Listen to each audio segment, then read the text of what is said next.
Ang kwentong ito ay hango sa totoong buhay. Karanasan ito ni Salivio.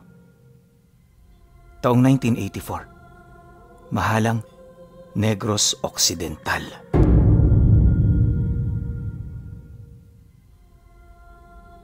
Matagal na panahon ang kilala si Salivio sa lugar nila.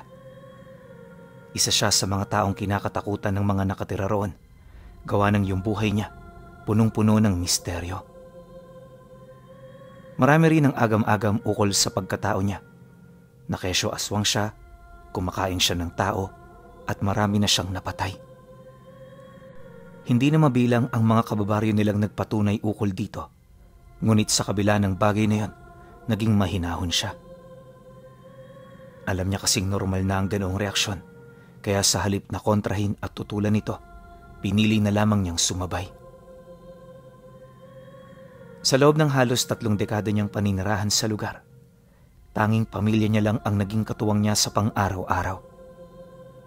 Bagaman meron siyang mga kakilala at kaibigan, iniiwasan niya ritong sumama.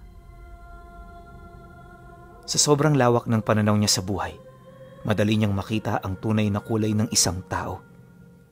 At base sa kanyang karanasan, marami na siyang nakilalang mga taong literal na magaling lang sa una. Yun bang, napakabuti ng mga ito kapag meron ka sa kanilang pakinabang. Pero kapag naman naubos na ang pakinabang mo, ikaw na ang pinakamasamang tao. Ang ganoong pag-uugali ng isang individual ayon kay Salivio ay isang laso na unti-unting sisira sa katawan kung hindi ito maaagapan. Maliban din sa ganoong pag-uugali, may mga tao ring sobrang ganid sa kapangyarihan at palaging naiinggit sa kung ano ang meron sa mga kapwa nila. Ang mga taong yun pinuno, kabilang sa mga kinagagalitan ni Salivio. Ito rin ang pangunahing rason kung bakit napakapihikan niyang kumilala ng tao. Hanggat maaari, umiiwas siyang makipaglapit sa iba nang sa gayoy maituon niya ang buong atensyon sa kanyang pamilya. Subalit sa kabila ng ganun niyang pananaw sa buhay, marami pa rin ng mga individual ang tila bang nahuhumaling na makipaglapit sa kanya sa kabila ng mga agam-agam na umiikot sa lugar nila. Kabilang sa mga taong yon ay yung kapitbahay nilang si Emilio. Itong si Emilio pinuno, mas matanda sa kanya ng 5 taon. Meron itong asawa pero wala itong anak, kaya halos hawak nito ang buong oras sa bawat araw na dumaraan. Magmula rin noong pinansin niya ang taong yon, palagi na itong pumupunta ng bahay kapag hapon. Wala naman itong hinihingi, maliban na lamang kapag niyaya niya itong magkape. Ayon kay Salivio, mabait naman itong si Emilio. Di rin niya ito nakitaan ng mga kinaayawan niyang ugali, kaya naman naging maluwag siya. Simple lang din yun sa buhay at batid niyang kontento na ito sa kung anong meron siya. Wala rin itong gustong malaman tungkol sa kanya, gawa ng ang nais lang nitong pag-usapan ay ang tungkol sa lugar nila at sa bilang ng mga tubang naiimbak nito buwan-buwan. Madalas din itong magpagabi sa kanilang pamamahay, kaya minsan pinapaalalahanan niya itong umuwi ng mas maaga. Ano ka ba naman, Salivio? Napakalapit lang dito ng bahay namin, oh. Tsaka isa pa, wala naman akong ginagawa. Di naman ako nakakagulo sa asawa mo't mga anak. Kaya bakit mo ako pinipigilan at pinagtatabuyan? Ako na nga lang ang kaibigan mong malapit sa'yo, tapos gaganyanin mo pa ako. Wika ni Emilio tuwing pinapaalalahanan niya ito. Kapag naririnig naman niya ang ganun itong dahilan, agad naman niya itong nirarasunan. Hanggat maaari, pinipili niyang maging mahinahon upang magkaintindihan silang dalawa.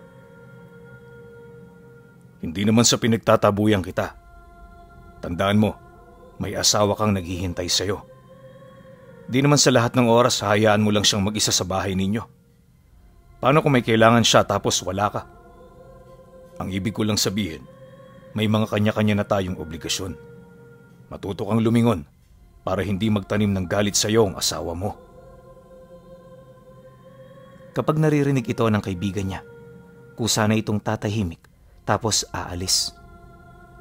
Akalain mo ngang nagtatampo ito. Pero kinabukasan nun, naroon na naman yun sa bahay niya. Ganon at ganon lang ang takbo ng buhay nila pagkatapos ng kanilang trabaho sa bukid. Bagaman may mga pagkakataong nasasakal na siya sa taong yon, hindi niya ito pinag-iinitan ng ulo. Iniintindi niya ito dahil kagaya niya meron din itong pangangailangan. Wala rin yung ibang nalalapitan sa kadahilan ng yung mga tao sa baryo, iniiwasan din ito. Duman pa ang maraming buwan. Nagpatuloy ang masaya nilang pagsasama. Kahit matagal na silang magkaibigan, hindi niya nakitaan ng masamang ugali itong si Emilio. Napakamaalalahanin pa rin ito at higit sa lahat, nagbibigay ito ng kung anong meron sila. Ikinatuwa naman yon ng kanyang asawa kung kaya't ni minsan hindi ito nagpakita ng kabastusan sa kaibigan niya. Parang kapamilya na nga ang turing nila rito, kaya halos hindi na rin ito naiilang at nahihiya sa kanila. Ang kaso lang, 2 buwan lang ang lumipas pagkatapos ng Biyernes Santo, nagdesisyon itong si Salivio na putulin na ang kung anumang umuugnay sa kanilang dalawa. Ipinagtapat niya ito kay Emilio, kaya nang marinig nito ang kanyang dahilan, hindi nito mapigilang umalma. Ba't naman padalos-dalos ka, Salivio? Wala naman akong ginagawa sa iyo. Tsaka kung nagalit ka naman, sabihin mo't nang malaman ko. Hindi yun pabigla-bigla ang desisyon mo sa buhay. Galit na wika ni Emilio sa kanya nung marinig nito ang nais niyang mangyari. Bahala ka na kung anong isipin mo. Pero sa araw na ito, pinuputol ko na ang ugnayan nating dalawa. Huwag ka nang pumunta ng bahay at iwasan mo na ang pamilya ko. Sa sandaling malaman kong nilalapitan mo ang mga bata, may kalalagyan ka. Kilala mo kung sino ang kausap mo, Emilio. Huwag na huwag mo kong kakalimutan. Pagkarinig ni Emilio sa sinabi ng kaibigan niya, di na nito naiwasang mapatahimik, lalo na nung masipat niya ang nanlilisik nitong mga mata. Pagkatapos naman ng kanilang pag-uusap, umuwi na rin ito nang hindi nagpapaalam. Duman pa ang mga araw, hanggang tingin na lamang siya sa bahay ni Salivio. Nakakasabayan pa naman niya ito sa bukid, pero pansin niyang malaki-laki na talaga ang ipinagbago nito. Hindi na rin siya nito kinakausap kahit anong gawin niya. Nang malaman niyo ng asawa niya, agad naman itong nagtanong ukol sa kung ano ang pinag-awayan nila. Naniniwala kasi yung hindi magkakaganon si Salivio kung wala itong kinagalitan. Nang marinig naman ito ang sinabi ng kanyang kinakasama, pagalit itong nagdahilan. Ang alam kasi nito, wala talaga sila noong pinag-awayan. Dahil sa ganun niyang rason, inudyukan siya ng kanyang asawa na muling pumunta sa bahay nito. Nag-abiso rin ito sa kanyang sasamahan siya para naman meron siyang makakatulong kung kinakailangan. Dahil dito, nagdesisyon siyang sumunod. Ilang araw pagkatapos ng anihan, muli siyang bumalik sa bahay para ito ay makausap. Ang kaso lang, pagdating pa lamang nila, nakita na nila itong si Salivio na parang galit na galit. Medyo naiilang na rin siya noon kaya ang ginawa niya, tinangka niyang bumalik sa bahay nila. Ngunit nang mapansin ito ng kanyang asawa, bigla naman siya nitong pinigilan. Ito ang naging daan upang magkausap sila sa ikalawang pagkakataon. Paglapit naman ito kay Salivio, nakayuko itong nagsalita ukol sa dahilan ng kanilang pagpunta. Dagdag pa nito na wala yun sa plano niya, pero napilitan siyang sumunod dahil sa kagustuhan nito ng kanyang asawa. Nang marinig naman ni Salivio ang sinabi nito, bigla itong tumingin sa pinto na parabang meron itong hinihintay. Makalipas pa ang ilang minuto, agad naman itong tinulak ang mag-asawa matapos nitong makita ang asawa nitong papalabas. Pagdating nila sa bakuran, doon pa lamang niya ito tinantanan, sabay wika sa asawa niya ng, "Dalin, hindi ba sinabihan kitang huwag kang lalabas kapag meron akong ibang kausap? Pumasok ka! Pasok! Habang binabanggit niya ang mga katagang yon, may halo itong galit at paninindak. Nung marinig nga ito nila Emilio, maging sila man hindi maiwasang makaramdam ng takot. Sa ginagawa kasi nito, pakiramdam niya hindi niya pa nakikita ang pinakamasama nitong ugali. Unti-unti na ring nawawala ang pagnanais niyang magkaayos sila, gawa ng bilang isang taong may maayos na pag-iisip. Ayaw niyang maging kalapit ang mga kapwa niyang may ganoong ugali. Kung di lang din siya mapapahiya noong mga oras na yon, gusto na sana niyang umalis sa harapan nito, pero pilit siya noong pinipigilan ng kanyang asawa. Maya-maya pa, pagbaling naman ng tingin ni Salivio sa kanila, nasipat nila ang asawa nito na nagsasarado na ng pinto. Nasa loob na ito ng bahay, pero ang pakiramdam noon ni Emilio, parang pinagmamasdan pa rin sila nito. Yun nga lang, hindi niya ito napagtuunan ng pansin, buhat sa mga seryosong usapan. Sa pagpapatuloy ng mga pangyayari, muling inilantad ni Salivio ang kanyang rason. Nagbabala na rin ito sa kanya na kung hindi pa sila titigil, baka may mangyaring hindi nila magugustuhan.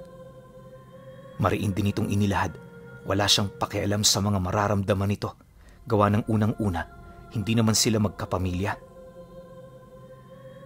Pagkarinig naman ni Emilio sa naging sagot ng kaibigan niya, bigla niyang hinawakan sa balikat ang kanyang asawa, sabay sapilitan ditong kaladkad papalayo. Kahit nagpupumiglas pa ito, hindi niya na yun pinansin para makaiwas sa gulo. Pagbalik nila ng bahay, dito na rin siya nagdesisyong hindi napapansinin pa itong si Salivio. Wala siyang ideya sa problema nito, pero yung mga sinabi nito sa kanya, sadyang hindi katanggap-tanggap. Dumaan pa ang mga araw, naging tahimik ang bawat isa sa kanila. Minsan, nakikita ni Emilio ang dating kaibigan niya sa bukid, pero hindi naman yun gaanong nagtatagal. Ni hindi na rin ito nagtatrabaho na para bang pumupunta na lang yun doon para magmasid. Ganon at ganon palagi ang ginagawa ni Salivio hanggang sa maglaho na lamang itong parang bula. 2 linggo ang lumipas. Labis-labis ang pagtataka ng kaibigan niya dahil sa palaging sarado ang bahay nila. Hindi na rin ito nakikita ang asawa niya tuwing hapon na kung tutuusin sa mga ganoong oras, nagwawalis ito ng bakuran. Dala ng kuryosidad, palihim siyang lumapit sa bahay nito para magmasid. Inakala niya kasing umalis ang pamilya, kaya ang hangad niya lang noon ay silipin yung loob. Ang kaso lang, nang makahanap na siya ng siwang na pwede niyang pagdungawan, meron siyang narinig na ungol. Yun bang parang may ginagawang milagro? Nung marinig naman yun ni Emilio, medyo naintriga siya, kaya hinanap niya yung tunog. Halos 2 beses siyang umikot ng bahay hanggang sa nakahanap na siya ng butas na patungo sa silid nito. Madilim ang lugar na yon, pinuno, kaya medyo nahirapan siyang makaaninag. Ilang minuto pa ang lumipas, laking gulat na lamang niya nang masipat niya itong si Salivio at ang asawa nito na merong mapupulang mga mata. Yung asawa nito kakaiba na ang itsura at ang mas nakakatakot pa sa lahat ay yung sitwasyong kinakaharap nito.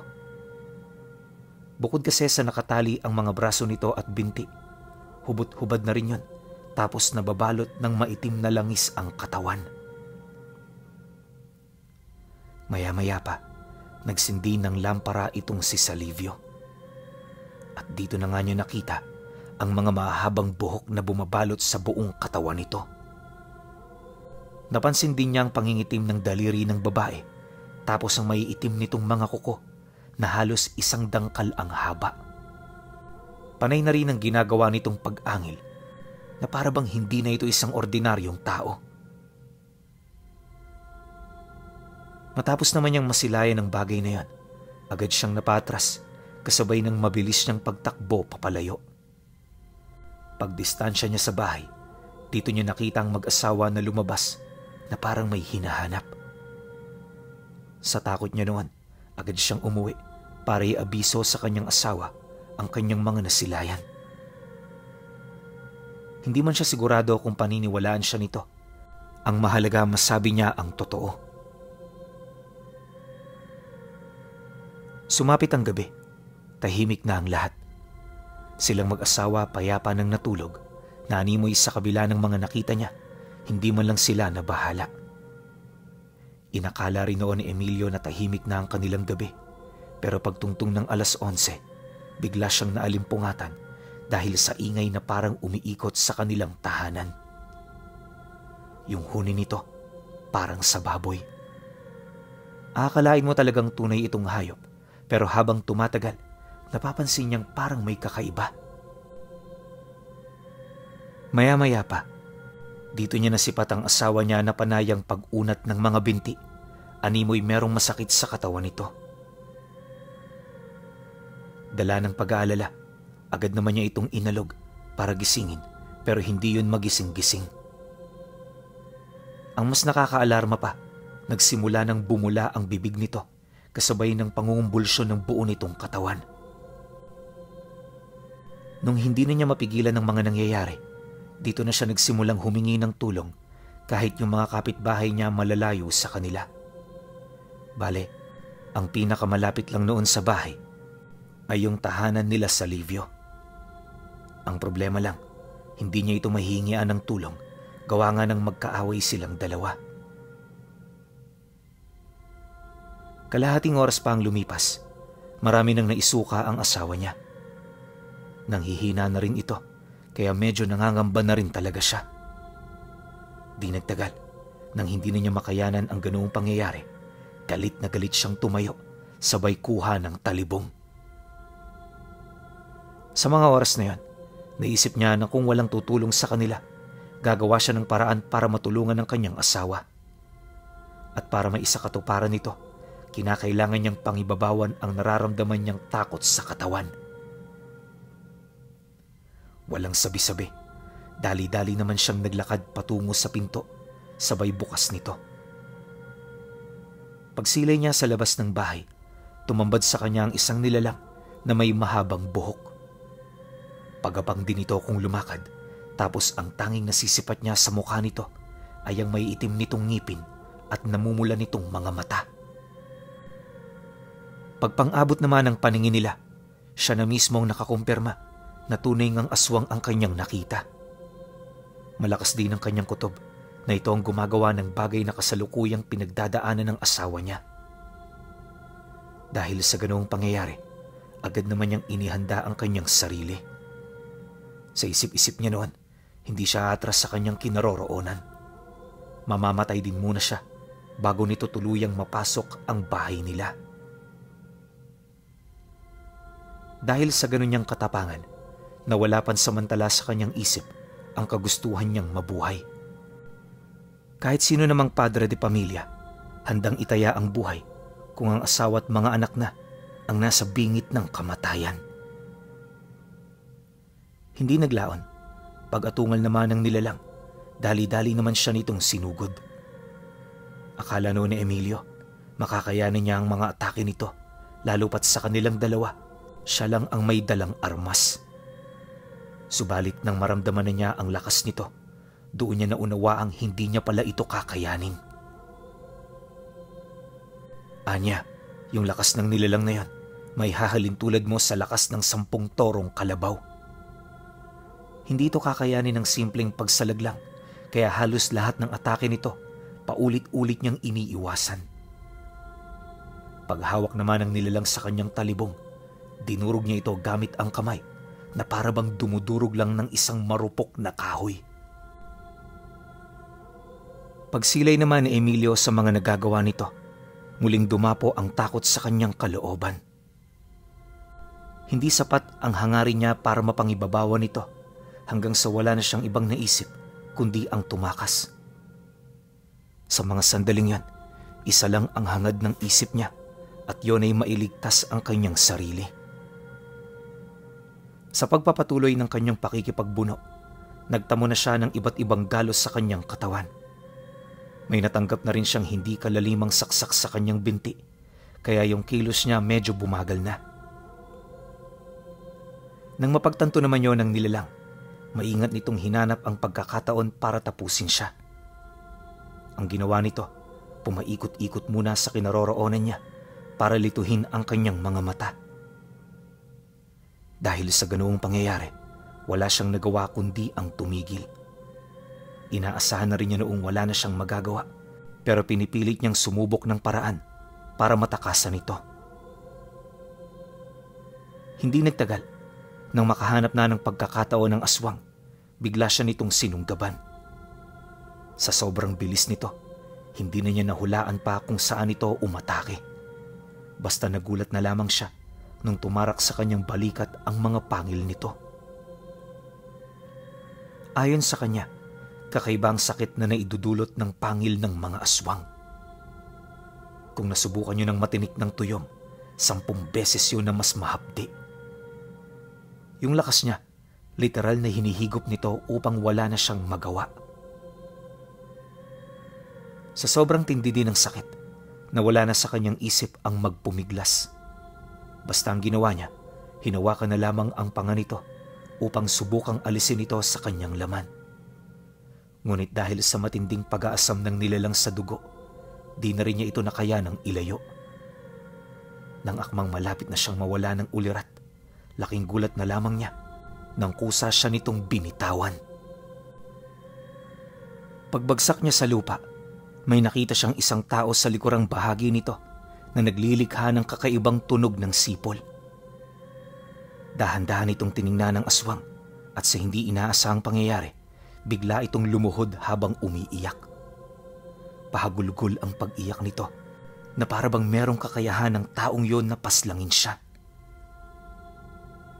Nung masipat ni Emilio ang pangyayari, unang sumagi sa isip niya, baka albularyo ang nakaharap nito. Normal na kasi para sa mga aswang na matakot sa mga albularyo, kaya ito talagang naisip niyang dahilan. Subalit pagtama ng liwanag ng buwan sa mukha ng lalaki, tumambad sa kanya ang mukha ni Salivio. Galit na galit ito habang nakatitig sa nilalang na muntik nang pumatay sa kanya. Pagsilay naman ito sa mga sugat niya sa katawan, may dinukot itong bato sa kanyang bulsa na napakalagkit. Ihilod mo sa mga sugat mo. Tiisin mo lang kung mahapde, kung gusto mong mas madali ang gumaling. Pasensya ka na sa mga nangyari, Emilio. Hindi ko to inaasahan. Bukas na bukas pumunta ka sa bahay ko at nang maipaliwanag ko sa iyo ang panig ko. Wika ni Salivio. Matapos nitong magsalita, dinarag na nito papalayo ang aswang. Paglaho nito sa kanyang paningin, agad naman niyang sinunod ang ipinapagawa nito sa kanya. At kagaya ng inaasahan, mabilis ngang nawala ang hapdi sa mga sugat niya. Ilang oras lang din ang itinagal bago ito tuluyang humilom. Nakakagulat man ang ganoong pangyayari, hindi na siya nagtaka. Noon pa man kasi, ramdam na niyang meron talagang espesyal sa pagkatao ng kaibigan niya. Doon niya rin nakumpirma na tunay ngang aswang ito, kagaya ng usap-usapan sa lugar nila. Kinabukasan paggising niya, nadatnan niya ang kanyang asawa na nagluluto ng almusal. Taliwas noong nagdaang gabi, normal na ito at parang hindi man lang ito nagkasakit. Nang maalala naman niya ang lahat ng nangyari, dali-dali naman siyang naghanda. At dahil sa hindi niya pa alam ang pakay ni Salivio, iniwan niya muna ang asawa niya sa bahay nila. Mag-isa lang siyang tumungo roon para naman magkaroon sila ng maayos na pag-uusap. Pagdating niya sa bahay nito, bumungad yun sa kanya sa labas na nakaupo. Banaya din itong umiinom ng kape na animoy nagpapalipas ng oras. Nang masipat naman siya nito, kagaya ng inaasahan, agad siya nitong tinawag. Paglapit niya kay Salivio, umupo siya sa tabi nito habang tahimik na naghihintay sa mga bagay na ilalahad nito sa kanya. Alam kong marami kang katanungan, kaibigan. Pasensya ka na at naging mahigpit ako sa iyo. Naisip ko na kapag nagalit ka sa akin, lalayuan mo na kami. Pero hindi yun nangyari. At ang mas malala pa, nadisgrasya ka dahil sa kapabayaan ko. Munti ka na nga mapatay ng aking asawa kung hindi ako nakarating ng mas maaga. Gayunpaman, ipinagpapasalamat kong nakaligtas ka. Wala kang kaide-ideya kung gaano ako ngayon kasaya na makausap ka ng humihinga. Wika ni Salivio. Nang marinig naman ni Emilio ang sinabi niya, tumulo ang luha nito. Ramdam niya kasi ang sinseridad sa mga katagang inilahad nito sa kanya. Sa pagpapatuloy ng kanilang pag-uusap, dito niya nalaman ang totoong rason kung bakit siya nito sinubukang layuan. Ayon kay Salivio, naramdaman niyang buntis ang asawa nito at napansin niyang may pagmamalabis ang kanyang asawa na kunin ang sanggol. Hindi niya ito maaaring pahintulutan, gawa ng magkalapit silang dalawa, kaya para tuluyang matuldukan ang problema, sinubukan niyang sirain ang ugnayan nila. Ang kaso lang masyado siyang mapilit at nung hapong dinala ang kanyang kinakasama, dito na hindi napigilan ng asawa niya na pagbalakan ito ng masama. Nag-away sila noong mismong gabi, pero hindi pa rin niya ito napigilan hanggang sa palihim na nga nitong ginawa ang masama nitong binabalak. Dagdag pa nito na sa estado ng kanyang asawa, hindi pa ito nakakakilala, kaya ang tanging magagawa nila, unawain at iwasan ang kasalukuyan nitong ikinikilos. Mariin din itong inilahad na para maiwasan ang anumang insidente, pansamantala niya na itong ikinulong. Napakabango na kasi noon ang sanggol sa sinapupunan ng kanyang asawa, kaya sila na lamang ang gumawa ng paraan kung papaano makakaiwas. Nang marinig naman ni Emilio ang sinabi nito, syempre natakot siya. Di niya kasi maisip kung bakit gano'n ang nangyayari sa kanila. Ilang minuto pa ang lumipas. Habang nag-iisip siya ng malalim, bahagya siyang napatigil nang tapikin siya ng kaibigan niya, kasabay ng mahinahon nitong pagsasalita. Emilio, huwag kang matakot sa asawa ko. Kontrolado ko ang kilos niya. Kaya ako na mismo mangangako sa'yo, walang mangyayaring masama sa asawa mo. Pero kung talagang hindi ka kumbinsido, pwede mo siyang ilipat muna pansamantala sa baryo. Ang hihilingin ko lang kapag ginawa mo ito, sana ilihim mo sa iba ang lahat ng iyong nalalaman. Malaking bagay ito hindi lang sa asawa ko, kundi para na rin sa akin. Makakaasa ka, Salivio. Sige, kung wala ka nang sasabihin pa, mauna na ako. Babalik ako bukas. Kaya yung mga tuba mo dyan, ihanda mo na. Mukhang mahaba-haba ang ating inuman dahil sa mga pangyayaring ito. Sagot naman ni Emilio. Kinabukasan, nailipat na niya sa baryo ang kanyang asawa. Bale, siya na lang ang naroon sa bahay nila, kaya mas nagkaroon pa siya ng maraming oras para doon ay makipag-usap.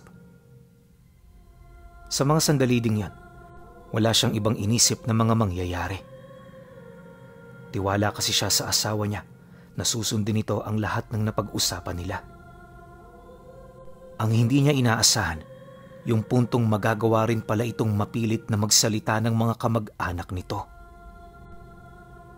3 gabi ang lumipas. Sa sunod-sunod nilang pag-iinumang magbabarkada, nalaman niya ang ilan sa mga lihim ni Salivio. Lahat yon hindi maganda at pawang may kaugnayan sa mga brutal na pagpatay. Alam naman ni Emilio na hindi yun panakot laban sa kanya, bagkus ay ginagawa lamang ito upang mailahad ang totoong nangyari sa buhay niya.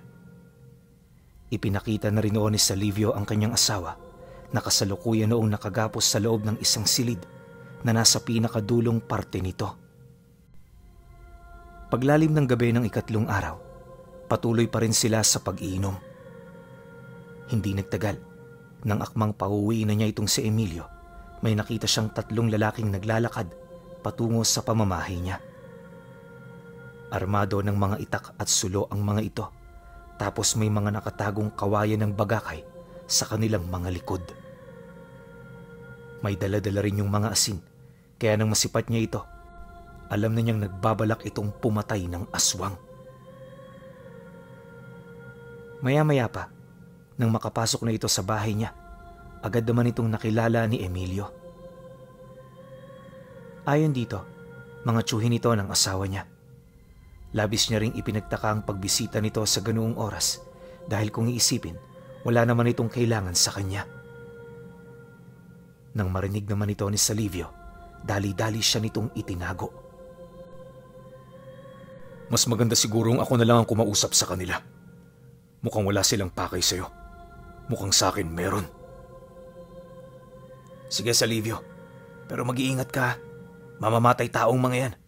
Marami na ako nabalitaan tungkol sa mga ginawa nila. Dahil sa sinabi nito, napangisi lang naman siya habang nagpapalit ng anyo. Sa sobrang pagkasabik niya noon, hindi niya na kinausap ang tatlo. Nang mapansin naman ng mga tiyuhin ng asawa ni Emilio ang ginawa niya, di na rin ito nagdalawang isip na humugot ng mga armas nila. At sa isang iglap, nakipagbuno ang mga ito, dahilan para mapilitan ng kumaripas ng takbo si Emilio. Habang binabagtas nito ang daan, abot dibdib ang kaba na kanyang nararamdaman. Pagpasok naman ito sa loob ng bahay, tahimik niya roong pinagmasdan ang nangyayaring gulo. Ayon dito, tumagal lang ito ng 6 na minuto bago napaslang ni Salivio ang 3 lalaking dumayo. Lahat yon pinugutan niya ng ulo, tapos hinugot ang mga laman loob nito. Dinala niya yun sa silid ng kanyang asawa para ito ay ipakain.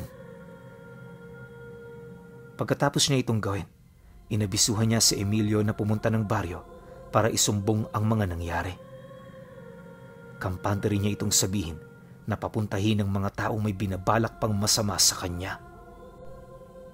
Dahil sa sinabi niya, agad naman itong tumungo sa baryo. Pagputok ng bukang liwayway, bumalik ito kasama ang buong angka ng asawa niya. Akala nga noon ni Emilio, makikipagpatayan ng mga taong yon. Pero pagdating nila sa lugar, makikiusap lang pala ang mga ito na kunin ang bangkay ng kanilang mga kadugo. Mabuti na lang may mga natira pa. Nakakuha naman sila ng iilang parte ng katawan ng mga kamag-anak nila. Pagkatapos nun umuwi na at hindi na bumalik pa. Dumaan ng maraming taon, mas lalong naging sanggang dikit silang dalawa. Ito rin ang naging daan upang malaman niya ang nakakatakot na lihim ni Salivio.